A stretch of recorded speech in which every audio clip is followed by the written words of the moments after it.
Hello and welcome to our channel everyone. तो आज का टॉपिक ये है कि फिनलैंड ने 4 अप्रैल को नेटो ऑर्गेनाइजेशन को ज्वाइन कर लिया है। फिनलैंड जो कि रशिया से 1340 किलोमीटर का बॉर्डर शेयर करता है, इसीलिए after Russia invaded Ukraine, Finland को भी यही डर था कि रशिया उसके ऊपर भी अटैक न कर दे। फिनलैंड 70 सालों से नॉन अलाइनमेंट को फॉलो कर रहा था और फिनलैंड का इंटेंशन कभी भी रशियन फोर्स या रशियन प्रेसिडेंट को नाराज करना बिल्कुल भी नहीं था। कोल्ड वॉर के टाइम पे वेस्ट और सोवियत के बीच का जो न्यूट्रलिटी था उसको फिनलैंडिजेशन भी कहा जाता था, मतलब फिनलैंड के नाम पे। और फिनलैंडिजेशन यानी नॉन अलाइनमेंट यूक्रेन के लिए भी लास्ट ऑप्शन था बिफोर रशिया इन्वेडेड इट। तो आइए जान लेते हैं नेटो ज्वाइन करने के कुछ रीजंस। फिनलैंड एक बहुत ही छोटा सा देश है और 1340 किलोमीटर का बॉर्डर वो रशिया के साथ शेयर करता है। और जब रशिया ने यूक्रेन को इन्वेड कर दिया उसके बाद से ही फिनलैंड को यही डर सता रहा था कि कहीं रशिया फिनलैंड को भी अटैक न कर दे। नेटो एक यूएस लीड ऑर्गेनाइजेशन है जिसको सेकेंड वर्ल्ड वॉर के बाद बनाया गया था ताकि सोवियत यूनियन के एक्सपेंशन को काउंटर कर सके।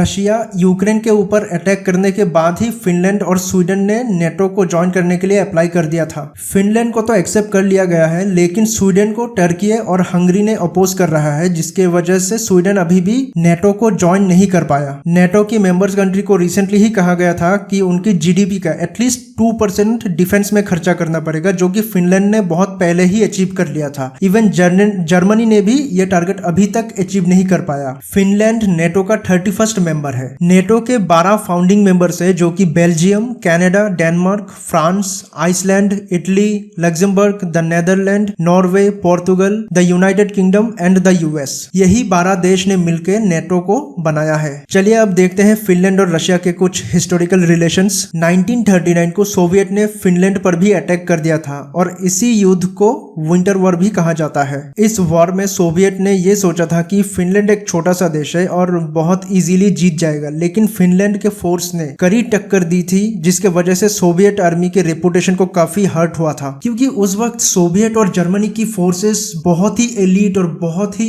टॉप लेवल के थे। उसके बाद सोवियत ने कहा चलो ठीक है, अब ये वॉर ज्यादा नहीं खींचते, और सोवियत और फिनलैंड के बीच एक मॉस्को पीस ट्रीटी साइन हुआ और इस युद्ध को भी खत्म कर दिया गया। लेकिन ट्रीटी साइन होने के वक्त सोवियत ने फिनलैंड के ऊपर प्रेशर दिया था कि उस वक्त एक शहर जो कि लेनिनग्राड, जो कि आज का सेंट पीटर्सबर्ग है, उस शहर को सोवियत को देना पड़ेगा। और इसका रीजन ये था कि सेकेंड वर्ल्ड वॉर के दौरान रशिया को यानी उस वक्त के सोवियत यूनियन को एडवांटेज मिल सके। तो इस स्टेप से इम्पैक्ट क्या होगा, आइए कुछ इम्पैक्ट के बारे में भी जान लेते हैं। इस मूव से फिनलैंड को रशिया से जो ट्रेड और टूरिज्म से रेवेन्यू आता था उसके ऊपर इम्पैक्ट होगा, और इसके वजह से बाल्टिक सी के पोजीशंस पर भी इम्पैक्ट होगा। रशिया के फॉरेन मिनिस्टर सर्जे लेवरोव ने ये स्टेटमेंट दिया है कि ये फिनलैंड का सबसे बड़ा भूल है साबित होगा इतिहास का। इस मूव से नेटो फोर्स रशिया के बिल्कुल ही सामने पहुंच चुका है। रशिया ने यूक्रेन को इन्वेड किया था ताकि दूसरे देशों के अंदर डर बैठा सके, लेकिन यूक्रेन को बर्बाद करने के चक्कर में फिनलैंड भी अब नेटो फोर्स ज्वाइन कर लिया है। रशियन फॉरेन मिनिस्टर ने यहां तक कहा कि फिनलैंड की इस स्टेप से रशिया यूक्रेन कॉन्फ्लिक्ट को और भी ज्यादा